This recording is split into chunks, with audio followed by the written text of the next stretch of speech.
विद्यार्थियों एक सेकंड विद्यार्थियों। नमस्कार विद्यार्थियों, स्वागत करती हूँ आपका मेरे YouTube channel GK special class में आपका। तो विद्यार्थियों, हम पढ़ रहे हैं बौद्ध धर्म। बौद्ध धर्म में आज हम बौद्ध धर्म को दो भागों में बांटेंगे, हीनयान और महायान। कितने भागों में बांटेंगे विद्यार्थियों? दो भागों में, हीनयान और महायान। उससे पहले विद्यार्थियों मैं कुछ पिछली बातें याद दिला देती हूँ। पिछली क्लास में हमने क्या पढ़ा था? हमारे विद्यार्थियों कंटिन्यू क्लास चल रही है विद्यार्थियों, तो मैं बता रही हूँ पिछली क्लास में हम क्या पढ़ा था। पिछली क्लास में हम पढ़ा था विद्यार्थियों, सबसे पहले हमने पढ़ा था गौतम बुद्ध का वास्तविक नाम। गौतम बुद्ध का वास्तविक नाम क्या था? सिद्धांत। क्या था? सिद्धार्थ। क्या था? सिद्धार्थ। फिर पढ़ा था विद्यार्थियों हमने गौतम बुद्ध का जन्म। गौतम बुद्ध का जन्म कब हुआ था? 563 में। गौतम बुद्ध का जन्म हुआ था विद्यार्थियों 563 में। फिर पढ़ा था हमने पिता। गौतम बुद्ध के पिता का नाम क्या था? शुद्धोधन। क्या था? शुद्धोधन, गौतम बुद्ध के पिताजी का नाम। फिर पढ़ा था हमने गौतम बुद्ध की माता, माता महामाया। गौतम बुद्ध के माता का नाम था महामाया। फिर हमने पढ़ा था पालन पोषण। गौतम बुद्ध का पालन पोषण किसने किया था? गौतम बुद्ध की मौसी गौतमी ने। गौतम बुद्ध की मौसी गौतमी ने विद्यार्थियों गौतम बुद्ध का पालन पोषण किया था।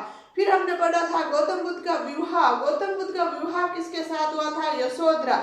यशोधरा के अन्य नाम गोपा, बिंबा, ऐसे कुछ करके मैंने बताए थे आपको। फिर हमने पढ़ा था पुत्र। गौतम बुद्ध का पुत्र क्या नाम था? राहुल। गौतम बुद्ध के पुत्र का नाम था विद्यार्थियों राहुल। फिर हमने पढ़ा था गृह त्याग।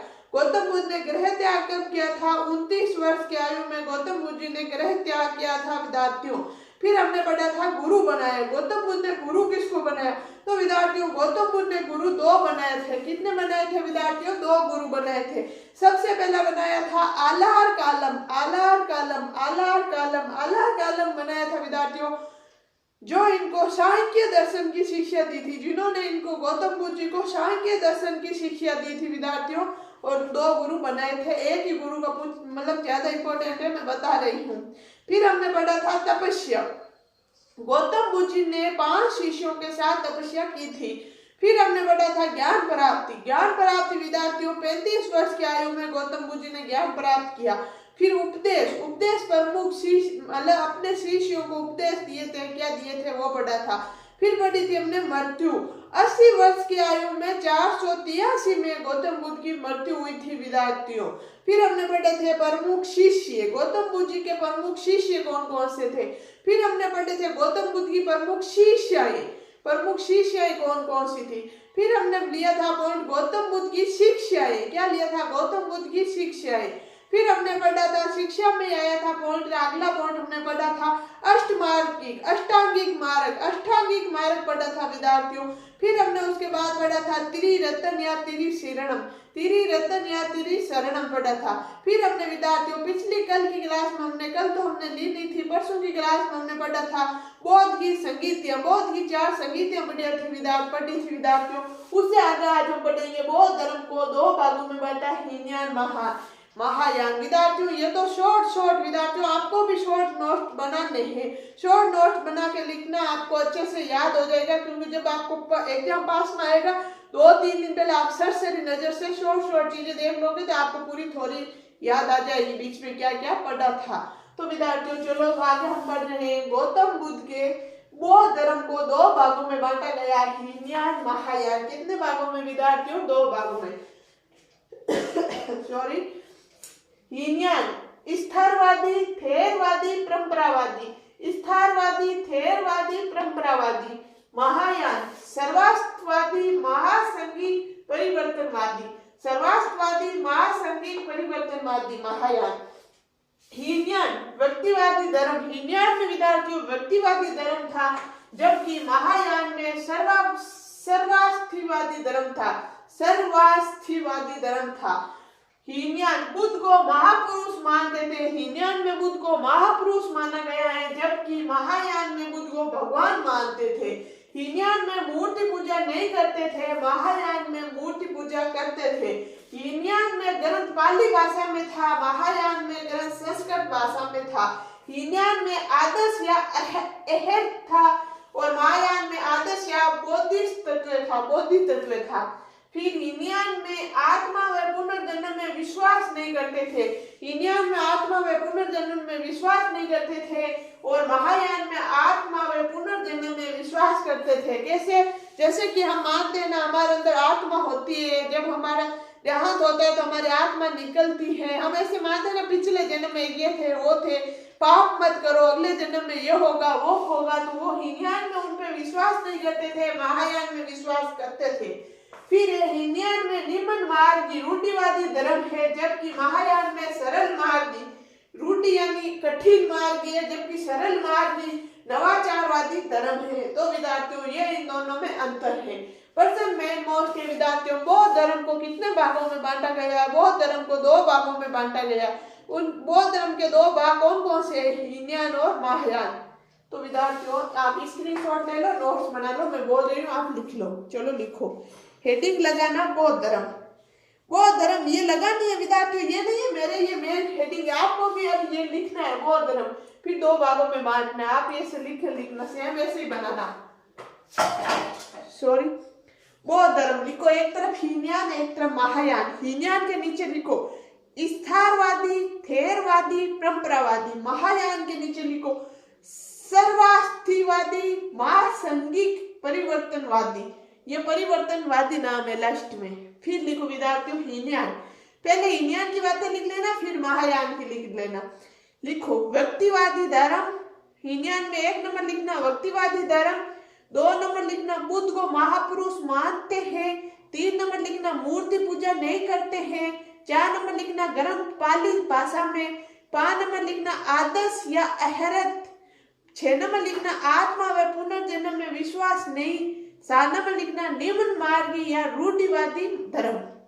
फिर विद्यार्थियों इधर आ जाना, महायान में 1 नंबर में लिखना, पहले आप लिख लो, वहां 1 मिनट में रुक जाती हूँ, आपने लिख लिया होगा। चलो महायान में लिखो विद्यार्थियों सर्वास्थिवादी धर्म, 2 नंबर लिखना बुद्ध को भगवान मानते हैं, 3 नंबर लिखना मूर्ति पूजा करते हैं, 4 नंबर लिखना ग्रंथ संस्कृत भाषा, 5 नंबर लिखना आदर्श बौद्धिस्ट तत्व, 6 नंबर लिखना आत्मा व पुनर्जन्म में विश्वास करते हैं, 7 नंबर लिखना सरल मार्गी व नवाचारवादी धर्म। विद्यार्थियों शायद आपने अच्छे से लिख लिया होगा, आपको दिख भी रहा होगा। चलो आगे चल रहे हैं। इसी में अभी 2 पॉइंट और लिखना है विद्यार्थियों, इसी के नीचे हीनयान और महायान के। आपने लिख लिया होगा, नहीं लिखा है तो लिख लो। चलो लिख लिया, चलो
देखो विद्यार्थियों, दोनों तरफ ये नाम लिखना उप संप्रदाय, हीनयान में भी लिखना उप संप्रदाय, यहाँ भी लिखना उप संप्रदाय।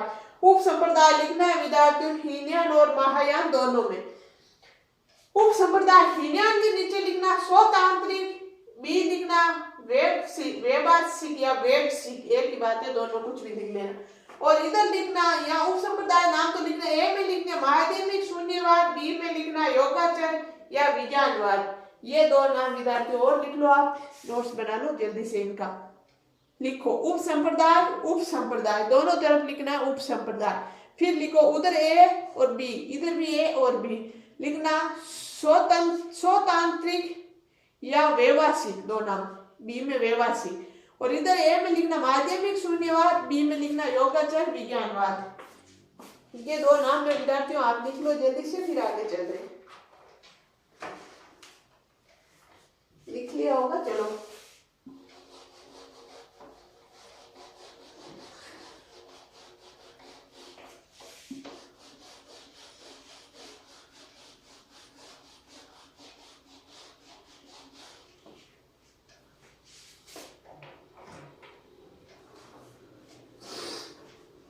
ये भी नहीं हटाया।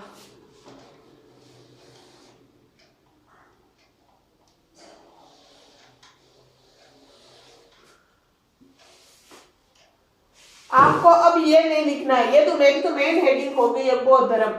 ये अभी जो बौद्ध धर्म को दो भागों में बांटा आपको, उसमें तो आपको भी लिखना है बौद्ध धर्म दो भागों में बांट लेना। आपका वो पूरा हो गया, उस पेज को छोड़ देना जितना बचा है, उसे अगले पेज में ये शुरू कर देना जो मैं अब लिखूंगी।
आगे देखना विद्यार्थियों, नोट्स लिखा है मैंने, नोट नोट नोट। नोट में क्या लिखना है?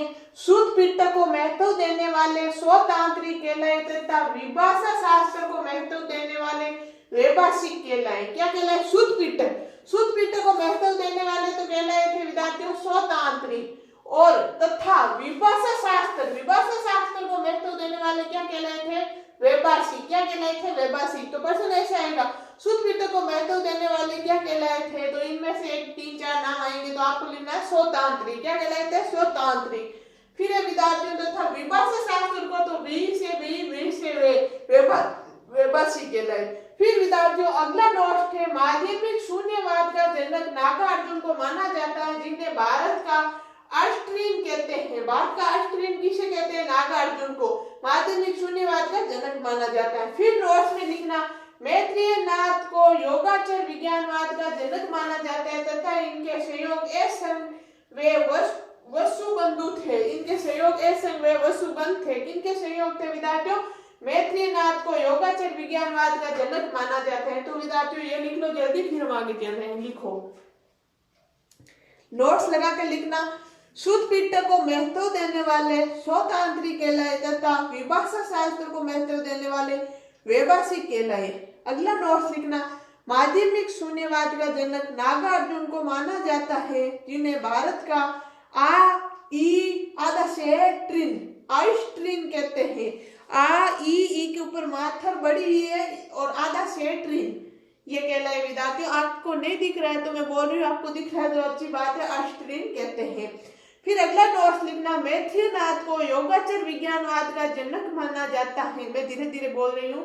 मैत्रेय नाथ को योगाचार विज्ञानवाद का जनकवाद माना जाता है तथा इनके सहयोगी एस संघ वे वसुबंधु थे। ये विज्ञानवाद ये पास में लिखना विद्यार्थियों, ये एक ही नाम है। विज्ञानवाद का वाद है, ये नए नहीं लिखते हैं। विज्ञानवाद का जनक माना जाता है तथा इनके सहयोगी एस संघ वे वसुबंधु थे। आपने साइट लिख लिया होगा। चलो आगे चल रहे हैं, अभी और नोट्स लिखना है।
अगला नोट्स देखना विद्यार्थियों, क्या है? नागार्जुन के ग्रंथ। नागार्जुन के ग्रंथ कौन कौन से? 3 है। माध्यमिक कारिका, प्रज्ञा पारमिता सूत्र, शून्य से प्रस्ति। फिर अगला नोट्स है विद्यार्थियों, कालांतर में बौद्ध धर्म में ब्रज्यान नामक एक तांत्रिक संप्रदाय की स्थापना हुई। कालांतर में बौद्ध धर्म में